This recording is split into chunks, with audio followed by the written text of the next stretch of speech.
Imagine a world where a single drop of blood, pricked from your finger, could reveal hundreds of health secrets. No more huge needles, no more vials, just instant, affordable diagnoses. It sounded like a miracle, but for countless patients, investors, and even the future of medicine, this dream became a terrifying, multi-billion-dollar lie. This is the story of Theranos and its enigmatic founder, Elizabeth Holmes. A Stanford dropout at just 19, Holmes didn't just dream big, she promised a revolution. Her company, founded in 2003, claimed to have invented Edison, a device that could perform a dizzying array of sophisticated blood tests from just a few drops of blood. The vision was compelling: affordable, accessible diagnostics for everyone, everywhere. No longer would you wait days for lab results. A simple finger prick at your local pharmacy would tell you everything you needed to know instantly. It was a promise, so grand, so disruptive, it captivated the world. From the moment Theranos emerged from its initial secrecy, it seemed unstoppable. In 2004, it raised its first $6 million, valuing the company at $30 million. By 2010, another $45 million poured in, pushing its valuation to a staggering $1 billion.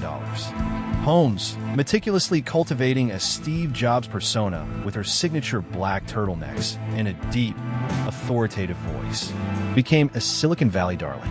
She graced magazine covers, charming investors and media alike. Her board of directors was a who's who of American power: former Secretaries of State George Shultz and Henry Kissinger, even future Secretary of Defense Jim Mattis. These weren't scientists, but their names lent an undeniable aura of credibility.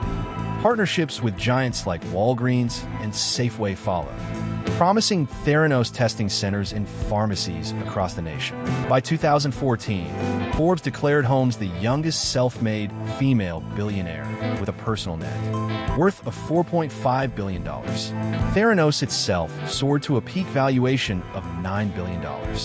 It seemed Elizabeth Holmes was destined to change the world.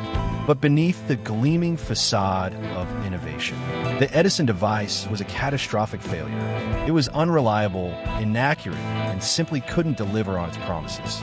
So, how did a company built on a non-existent wonder technology manage to attract over $700 million in investment, potentially up to $1.3 billion? The mechanism was a sophisticated deception, a fake-it-till-you-make-it culture pushed to criminal extremes.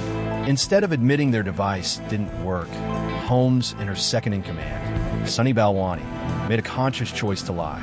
They secretly used commercially available, traditional blood testing machines from other manufacturers for the vast majority of patient tests. And here's where it gets truly shocking: to make tiny finger prick samples work in these conventional machines, Theranos employees would dilute the blood with water. Imagine that diluting a sample meant to diagnose life-threatening conditions. This wasn't just misleading, it actively compromised the accuracy of results, putting patients' health directly at risk. They made countless false and exaggerated statements to investors about the technology's capabilities, its partnerships, and its financial performance, all to keep the river of money flowing for a medical breakthrough that didn't exist. Inside Theranos, the cracks began to show long before the public became aware. Dedicated employees, witnessing the alarming failures of the Edison machines, grew increasingly uneasy. One such person was Tyler Shultz, the grandson of board member George Shultz. As an intern, Tyler quickly became suspicious. He saw internal tests reporting over 20% false positives for syphilis, a terrifying rate for any diagnostic test, let alone one promising to revolutionize healthcare. Another brave employee, Erica Chung, also saw the dangers firsthand. They watched as blood samples were manipulated, as results were questioned, and as management dismissed their concerns. The company's extreme secrecy, the lack of transparency, even for those working within its walls, only fueled their fears. What was meant to be groundbreaking technology was, in reality, a house of cards, threatening to collapse and take patient lives with it. The dam finally broke in October 2015. Investigative journalist John Carreyrou of the Wall Street Journal, having received anonymous tips, began digging. He was met with intense resistance, legal threats, and immense pressure. But armed with courage and the crucial, confidential testimonies of whistleblowers like Tyler Schultz and Erica Chung, who communicated using burner phones to avoid detection, Carreyrou published his bombshell expose. The article ripped through the carefully constructed illusion, revealing the systemic fraud and the truth about the unreliable Edison machines. The fallout was immediate and devastating. In January 2016, the Centers for Medicare and Medicaid Services, CMS, issued a stark warning. Theranos tests endangered patient health. By June, Forbes revised Elizabeth Holmes' estimated net worth to nothing, and Walgreens terminated its partnership, citing breaches of contract. The once unshakable empire was crumbling. The human cost of the Theranos fraud was immense, touching millions. Investors, from venture capitalists to media mogul Rupert Murdoch, lost hundreds of millions of dollars, with ordered restitution totaling $452 million. But far more devastating were the consequences for ordinary people. Patients received inaccurate blood test results, leading to false diagnoses of serious conditions like cancer and diabetes, potentially prompting dangerous or unnecessary medical treatments. Imagine being told you have a life-threatening illness, only to find out it was a lie manufactured by a company driven by greed.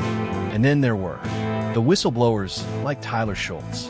Despite his grandfather's initial disbelief and immense family pressure, Tyler faced severe retaliation.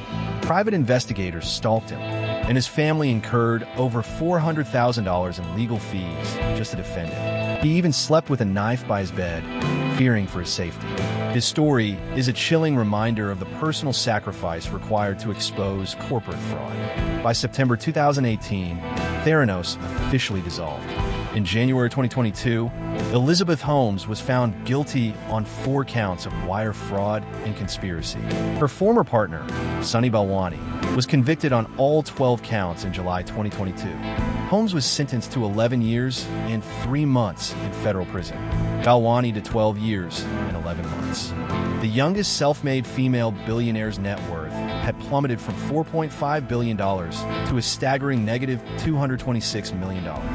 The story of Theranos is a stark reminder of how easily we can be, swayed by charisma and the promise of disruptive innovation, especially in the hallowed halls of Silicon Valley.